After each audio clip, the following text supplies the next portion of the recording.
영원토록 우리와 함께 하시기 위해서 아기 예수로 이 땅에 오신 그 주님을 믿고 그 주님으로 인하여 오늘도 기뻐하고 찬송으로 영광 돌리는 저와 여러분들이 되어지기를 주님의 이름으로 축복합니다.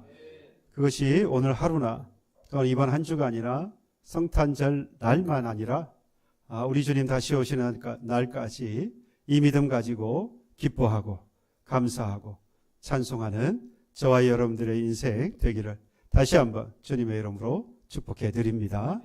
그래서 그럴까요? 이 성탄절 이때쯤 되어지면 대체로 주변이 화려합니다. 밝습니다. 그렇지 않습니까? 사방에 한밤중에도 불을 밝힙니다. 앞에 여러분들 본 것처럼 나무 트리를, 성탄 트리를 만들기도 하고 꼭대기에는 별을 달기도 합니다. 작은 종구를 이렇게 달아서 반짝반짝 빛을 비추도록 하죠. 거리마다 등을 켜고 이곳저곳에서 징글벨 노랫소리가 들리기도 합니다. 종소리가 여기저기 들립니다. 예전만큼 예전만 못하긴 합니다만은 그래도 이전보다는 또는 그렇지 않은 때보다는 이 성탄의 절기에 이러한 밝은 분위기를 우리가 만끽할 수 있습니다. 최소한 우리의 마음속에 성탄만큼은 더 기쁘고 즐겁고 노랫소리로 가득해야 할 줄로 믿습니다. 간혹 여러분들은 설교하는 저를 실망시키실 때가 있어요. 저는 축복해드리고 그러기를 간절히 소망하는 그 소망이 전혀 여러분들에게 덕이 안 되는 것 같아요. 때로는 여러분들에게 드리는 복인 줄 알고 믿음으로 잘 받으셔서 저에게도 위로가 되고 여러분들에게는 크신 복이 되기를 다시 한번 바라면서 이 말씀을 계속 드리도록 하겠습니다. 웃음소리가 넘쳐나고 노랫소리가 넘쳐나고 주변에 시끌벅적하고 또 온정이 따스하게 이렇게 오가는 그런 장면을 떠올리게 되는 것이 바로 이 성탄의 절기라고 할 수 있겠습니다. 그런데 성경에 나타나 있는 2000년 전에 예수께서 이 땅에 오셨을 때의 그 성탄의 현장을 자세히 들여다보면 그 느낌이 오늘날 우리가 느끼고 있고 우리가 보내고 있는 이 성탄의 때와 전혀 다르다는 것을 우리가 알 수 있습니다. 2000년 전에 아기 예수께서 이 땅에 오셨을 때의 그 장면을 여러분들 한번 상상해 보십시오. 전혀 화려하지 않았고요. 노랫소리도 들리지 않았습니다. 밝은 등불도 켜있지 않았습니다. 그곳은 참 어두웠고요. 그리고 사람들은 피곤했고 도시는 분주했고 당시의 상황은 사람들로 하여금 당황스럽게 만들었습니다. 기대하던 순간이라기보다는 감당하기 벅찬 그런 현실이었다는 이야기예요. 그래서 우리는 이런 질문을 할 수 있습니다. 왜 아기 예수는 이렇게 어둡고 불편하고 혼란스러운 자리에서 태어나셔야만 했을까? 대단한 출생이 아니더라도 평범한 사람들이 처음 태어나는 것처럼 그렇게 평범하게 태어날 수도 있지 않았을까? 그런 생각을 하고 질문을 할 수도 있겠죠. 그런데 이에 대해서 오늘 본문 누가복음에는 아주 전혀 뜻밖의 방식으로 설명을 하고 대답을 합니다. 어둡고 피곤하고 분주하고 그리고 감당하기 벅찬 이 현실로 인해서 당황하게 된 이 모든 시작이 어디에서부터 시작되었는가를 1절에 정확하게 기록하고 있습니다. 1절 말씀해 보면 그때에 가이사 아구스토가 영을 내려 천하로 다 호적하라 하였다라고 말씀합니다. 당시의 로마 황제 가이사 아구스토가 모든 유대인들 그들이 태어난 곳에 돌아가서 호적을 하라고 명령을 내렸습니다. 그러니까 그의 이 명령 하나 때문에 고향을 떠났던 수많은 이 유대인들이 다시 고향으로 돌아가게 된 것이죠. 물론 모든 유대인들이 한날 한시에 모인 건 아니겠죠. 하지만 분명한 것은 돌아갔을 때 가장 큰 문제는 뭐였을까요? 많은 사람들이 모였기 때문에 쉴 만한 숙소가 없었다라는 겁니다. 베들레헴 역시 많은 사람들이 모였을 거예요. 베들레헴은 당시에 보면 인구가 그렇게 많지 않은 아주 작은 촌락이었습니다. 학자들에 따라서는 적게는 300명, 많아야 1000명 이내에 사람들이 모여 사는 아주 작은 촌락이었다는 겁니다. 그러니 떠났던 고향의 사람들이 다 왔다? 이 사람들이 어디에서 귀거를 하겠습니까? 그러니 숙박시설이 부족한 거죠. 이 당연해 보입니다. 이 행렬에 누가 있었느냐? 바로 요셉과 마리아도 있었어요. 여기에 4절로 5절에 그 말씀합니다. 요셉도 다윗의 집 족속이므로 갈릴리 나사렛 동네에서 유대를 향하여 베들레헴이라 하는 다윗의 동네로 그 약혼한 마리아와 함께 호적하러 올라가니 마리아가 이미 잉태하였더라 라고 했습니다.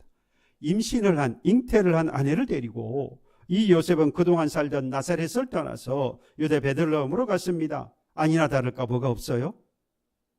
여관이 없다. 숙소가 없었다라는 이야기입니다. 산모에게 가장 필요한 건 뭡니까? 제가 산모가 돼본 적은 없어서 정확하게 알지는 못하지만 산모를 곁에 둬본 적이 있기 때문에 저도 조금은 압니다. 산모에게 가장 필요한 것은 심리적으로, 정신적으로, 육체적으로 쉼이 필요하지요. 안정이 필요합니다. 그런데 그가 살았던 이 나사렛, 갈릴리 나사렛으로부터 베들레헴까지 거리는 110km 정도 됩니다. 산모를 데리고 가야 하는 그 길이기 때문에 되도록이면 편안한 길로 갔겠죠. 그러다 보면 120, 30km 정도 되는 길이에요. 일반적인 성인이 가기에는 짧게는 4일, 보통 6일까지도 걸리는 길이라고 합니다. 그런데 배부른 산모를 데리고 가야 하는 입장에서 보면 편안한 길로 가다 보니 무리와 함께 갈 때 그 시간은 훨씬 더 걸렸겠죠. 못해도 7일에서 많게는 열흘까지도 걸린다고 합니다. 그런데 이 먼 길을 오랜 시간 동안에 걸어서 쉬지도 먹지도 제대로 못하고 그리고 목적지인 베들레헴까지 왔는데 그 베들레헴에서 뭘 찾지 못합니까? 쉴 곳을 찾지 못했어요. 숙소가 없는 겁니다. 너무나도 당황스러운 상황이죠. 이때 가장 당황스러웠던 사람은 누굴까요? 요셉 아니겠어요? 사랑하는 아내가 쉴 곳이 없는 거예요. 아기도 걱정되고 아내도 걱정됩니다. 숙소를 빨리 마련해서 쉬도록 해야겠는데 숙소를 마련하지 못했으니 남편으로서 정말로 난감했을 겁니다. 이런 불안한 상황을 만든 사람이 누구냐? 오늘 1절에 보니까 누구라고 말합니까? 로마 황제였던 가이사 아구스토가 이 호적하라고 명령한 이 일 때문에 이 모든 불안한 상황들이 만들어지게 되었다라는 겁니다. 그러면 왜 이 로마 황제 가이사 아구스토가 이런 호적을 하라고 명령을 내렸을까? 여기서 호적이라고 하는 건 태어나면 그 아이의 태어난 장소를 기록하게 되어져 있죠. 호적을 한다고 합니다. 또는 요즘으로 보자면 호적도 있지만 호구조사라고도 할 수 있겠어요. 일반적으로 호적을 올리거나 또는 호구조사를 하는 이유는 몇 가지가 있습니다. 먼저는 세금 징수를 위해서.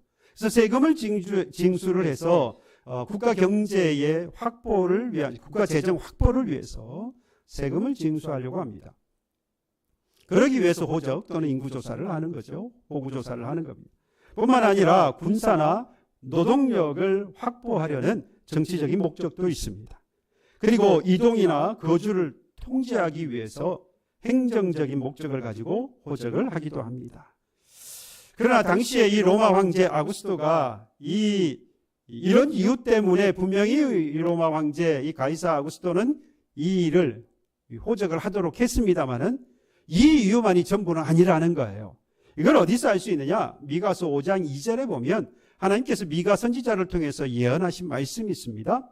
베들레헴 에브라다야, 너는 유다 족속 중에 작을지라도 이스라엘을 다스릴 자가 내게서 내게로 나올 것이라.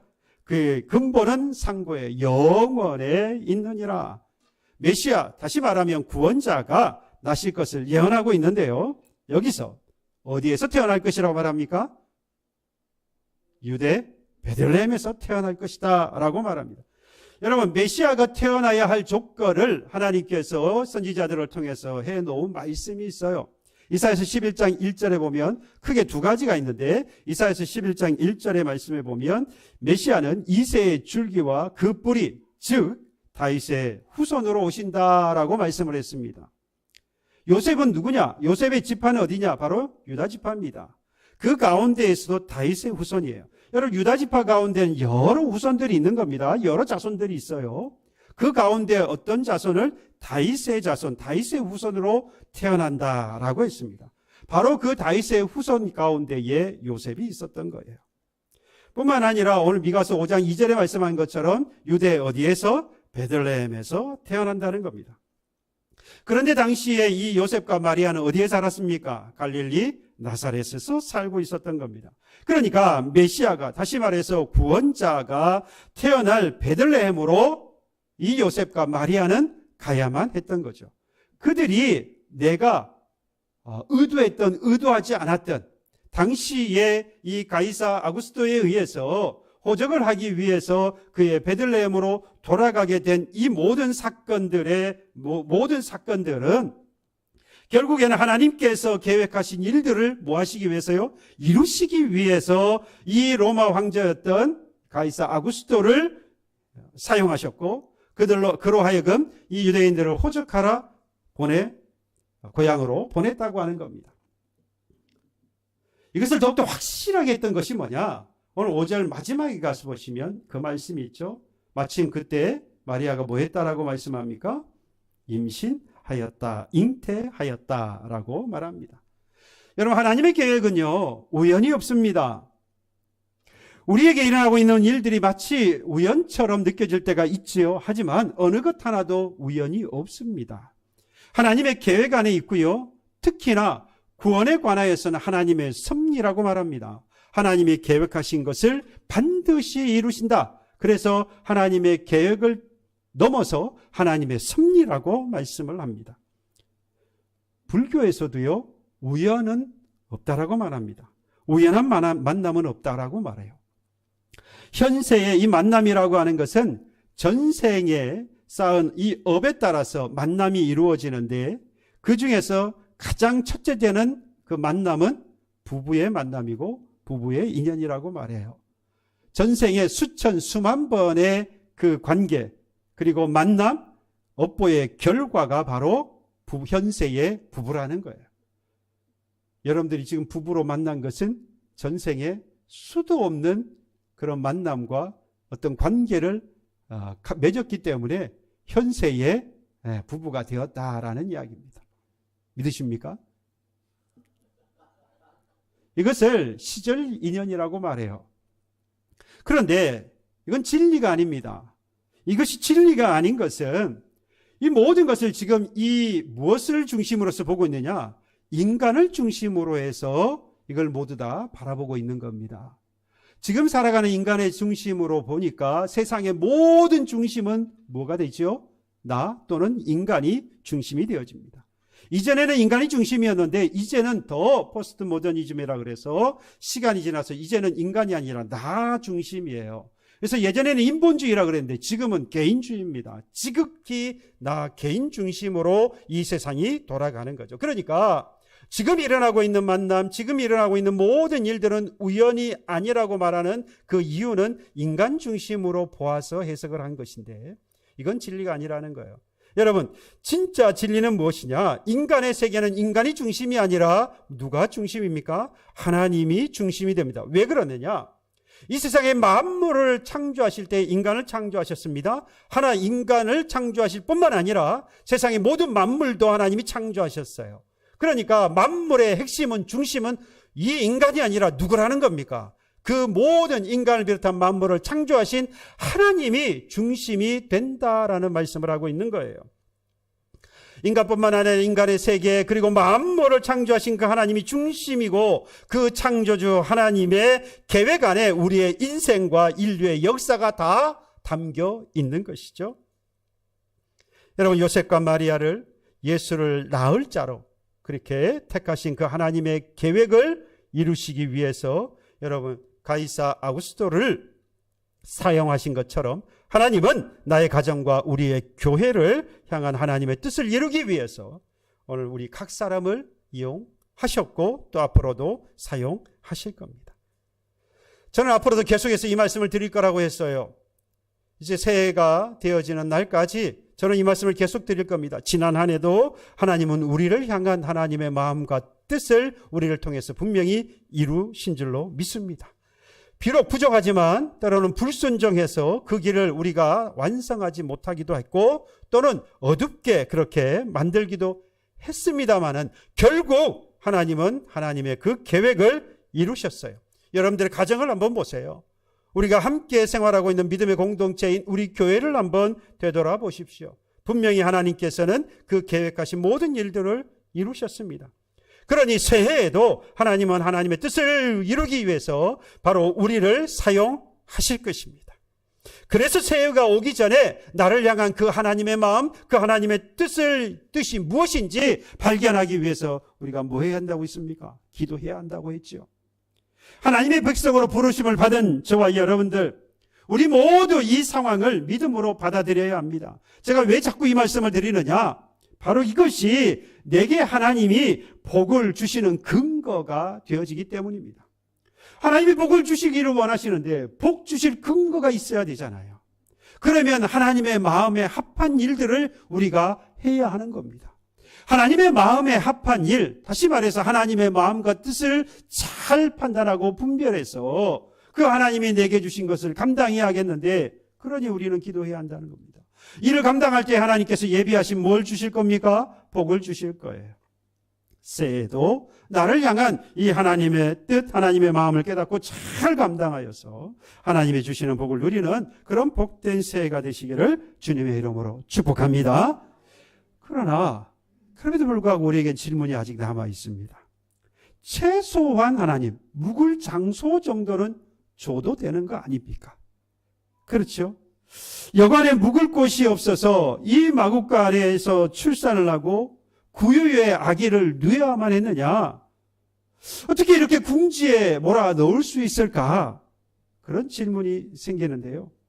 저도 그런 질문을 하게 되었습니다. 그런데 이 질문은 당시에 이들에게서만 볼 수 있는 질문이 아니라 오늘을 살아가는 저에게도 할 수 있는 질문이었습니다. 마치 이런 거죠. 지금까지 참 힘들게 살았습니다. 가난한 집에서 태어나서 참 힘들게 어렵게 살다 제대로 공부도 못하고 사회에 일찍 나올 수밖에 없었고 모진 일을 마다하지 않고 열심히 일해서 모은 돈으로 결혼도 했고 힘들게 꾸린 가정이라서 애지중지하면서 가족을 보살폈습니다. 작은 집도 하나 구했고 이제 조금 먹고 살만도 해졌습니다. 그런데 하나둘씩 자꾸만 마음먹은 대로 안 되기 시작합니다. 자녀들이 마음대로 안 되고 부부 사이도 예전만 못합니다. 명태다 뭐다 해가지고 사회적으로 불안해서 이제 노후를 걱정하면서 살아가야 하는 때가 되었습니다. 엎친 데 겹친 격으로 건강에 이상 신호가 오기 시작합니다. 예수 믿고 잘 살아보겠다고 말한 적이 없어요. 예수 믿고 천하를 호령하는 권세가 되겠다고 부탁해 본 적도 없는 겁니다. 그냥 예수 잘 믿으면서 평안한 가정과 그리고 큰 어려움이 없는 정도의 인생을 살았으면 하는 그런 바람뿐이었습니다. 그런데 하나님은 이마저도 외면하는 것 같아요. 교회 오면 좀 나을까 싶어서 교회 왔는데 목사는 앞에서 하나님의 말씀이라고 야 감사해라 기뻐해라 목청을 높여서 설교를 합니다. 아무리 생각해도 저 목사는 내 마음을 몰라주는 것 같아요. 내 상황을 전혀 모르는 것 같습니다. 마음에 와닿지 않는 거지요? 대단한 걸 바란 게 아닙니다. 그저 하루, 그저 며칠 묵을 그 숙소만 바랬을 뿐인데 그것마저도 빼앗아버리는 아주 무정한 하나님처럼 느껴집니다. 그걸 또 부르짖으라고 목사는 앞에서 목청을 높여요. 당신보다 못한 사람들이 주변에 많다라고 이걸 위로라고 옆에 있는 사람들이 교우들이 또는 주위의 사람들이 이야기를 합니다. 모두 싫고 모두 믿습니다. 미워요. 이에 대해서 저도 여러분들에게 아주 명쾌하고 아주 간단한 정답을 드리고 싶어요. 그런데 잘 모르겠습니다. 잘 모르겠어요. 하나님이 왜 그러시는지 모르겠어요. 대단한 걸 바라는 것도 아닌데 그저 숙소 하나 있었으면 좋겠는데, 아기를 낳으면 그 아이를 누일 자리 하나 정도 있었으면 좋겠는데 그마저도 왜 하나님 주시지 않을까? 답답해요. 그런데 오늘 말씀을 보니까 아주 중요한 사실이 있습니다. 우리는 이렇게 생각했어요. 아기 예수가 묵을 곳이 없어서 마구간에 갔고, 아기 예수를 누일 곳이 없어서 구유에 누였다라고 생각을 합니다. 그런데 아기 예수는 묵을 곳이 없어서 어쩔 수 없이 마구간에 있었던 것이 아니었습니다. 아기를 누일 곳이 없어서 어쩔 수 없이 구유에다가 그 아이를 누인 것이 아니었다라는 이야기입니다. 아니, 조금 전에 분명히 쉴 곳이 없어서 마구간을 찾아갔고 아이를 누일 곳이 없어서 구유에 누였다라고 했지 않느냐라고 말씀하실 수 있습니다. 보기의 환경은 그래요. 사람들이 너무 많아서 찾을 숙소가 없었고, 당연히 아이를 누일 요람이 없어서 구유에다가 그 아기를 놓을 수밖에 없었던 상황, 그건 현실은 분명히 맞습니다. 그렇지만 이 모든 것을 누가 준비하셨다? 하나님이 준비하셨다는 겁니다. 앞서 우리의 인생은 우연이 없다라고 말했죠. 하나님의 계획이었다라고 말씀드렸던 것처럼 다윗의 후손이니까 왕의 자손으로 왕국에서 태어나야 할 것 같지 않습니까? 그럼에도 불구하고 그가 그곳에서 태어나지 못했다고 하는 것은 분명히 이 상황을 하나님이 뭐 하셨다는 거죠? 준비하셨다는 거죠.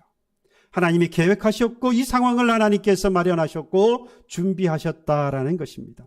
그런데 그것이 아이러니하게도 하나님이 뭘 준비했느냐? 없도록 준비하셨다는 이야기예요. 묵을 방이 없도록 하나님은 준비하셨고요. 하나님은 아기를 누일 자리가 없도록 준비하신 거예요.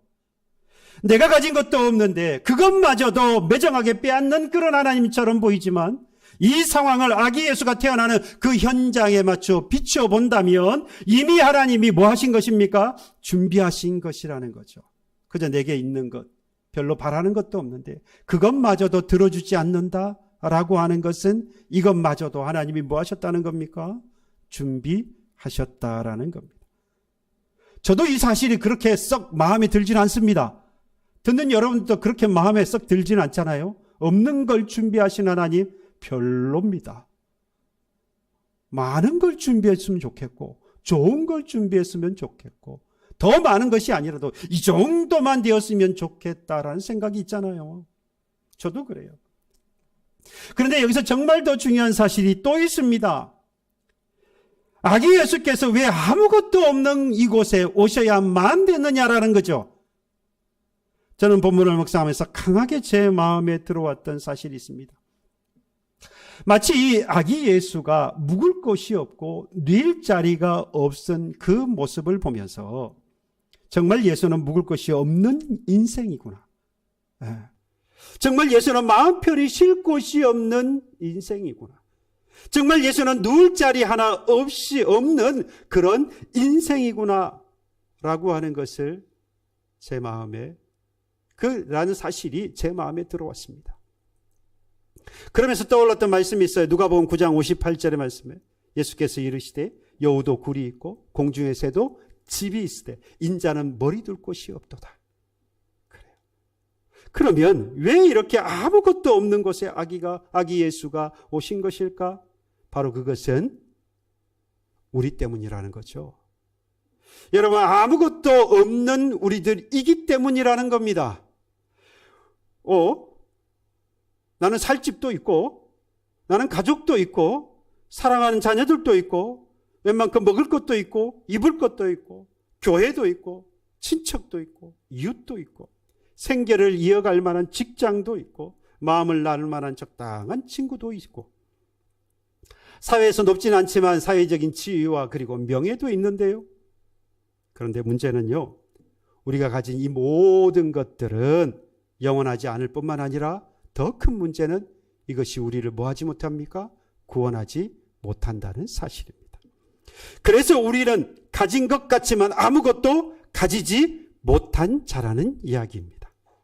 아기 예수가 오신 그 자리에 아무것도 없는 것을 보여주시면서 우리가 우리를 구원할 수 없다라고 하는 것을 하나님께서 우리에게 보여주고 계시는 겁니다. 우리가 준비한 것으로는 아기 예수를 구주로 맞이할 수 없고 믿을 수 없기에 아무것도 없는 우리에게 누가 아기 예수가 찾아오셨다는 겁니다. 다시 여러분 처음에 제가 드렸던 말씀으로 돌아가 볼까요? 성탄은 사방에 뭐가 켜져 있습니까? 조명이 켜져 있어요. 반짝반짝 빛이 있습니다. 한밤중 평소에는 어두웠던 곳도 이와 같이 등을 켜놓고 밝게 비춰 놓습니다. 트리도 세우고 별도 달고 조명도 켜고 분위기도 바꿉니다. 그러나 성경 속 성탄은 그 성탄과 전혀 다릅니다. 하나의 빛도 없습니다. 조명도 켜지 않았습니다. 호적을 하려고 몰려들었던 사람들로 도시는 분주했고요. 요셉과 마리아조차도 묵을 장소가 없었고 마침내 아기가 태어날 자리조차도 없었습니다. 그런데도 하나님은 그 어두운 밤에 여러분 두렵고 캄캄한 그러한 힘든 장소에 불을 하나도 켜두지 않으셨어요. 왜 하나님은 그곳에 조명을 켜두지 않으셨을까요? 너희들이 가지고 있는 그 조명, 너희들이 만들어서 준비한 그 조명은 결코 잠시 분위기는 밝히지만 너희를 구원할 수 없다는 것이죠. 그래서 뭘 보내줬습니까? 하나님께서 빛을 보내주셨어요. 우리가 만들어 준비한 조명은 겉을 밝히 비출 수는 있지만 하나님이 보내신 그 빛은 어둠 가운데서 죽은 우리의 영혼을 비출 수 있습니다. 우리가 만들어 준비한 조명은 우리의 영혼을 비추지 못하지만 하나님이 보내신 빛은 우리의 영혼을 비추고 우리의 영혼을 위로하고 우리의 영혼을 구원하게 되어집니다. 화려하지 않아도 암담한 현실 가운데 있어도 기다려도 답이 없는 그런 답답한 시간 가운데서도 그 누구의 주목도 도움도 없는 그런 현실에 갇혀 괴로워할 그때에도 여러분 성탄은 우리에게 말합니다. 틀린 자리가 아니라고. 그건 너희들이 잘못 살았기 때문이 아니라고. 그것은 너희들의 잘못이 아니라고 주님은 말씀합니다. 성탄은 도리어 이렇게 이야기합니다. 바로 거기에 내가 빛을 보내노라. 성탄 아침, 성탄 주일 이 아침에 이렇게 우리가 고백할 수 있기를 바랍니다. 주님, 제가 이 불을 켜지 못한 이 자리에, 불을 켜도 전혀 나를 밝힐 수 없는 이 자리에 주님 오실 수 있는 줄 믿습니다. 아기 예수를 보내신 하나님은 지금도 우리에게 조용히 그래서 말씀하고 있는 겁니다. 오늘 다윗의 동네에 너희를 위하여 구주가 나셨으니 곧 그리스도 주시니라. 아멘입니까? 아무것도 없는 나의 이 비자리에 설명되지 않는 나의 이 안타까운 현실을 외면하지 않으시고 구주로 우리에게 오셔서 구원하신 그 주님의 이름을 영원토록 높이며 살아가는, 그래서 하나님 우리 주님이 오시는 그날에 기쁨으로 다시 한번 주님을 맞이하게 되는 사랑하는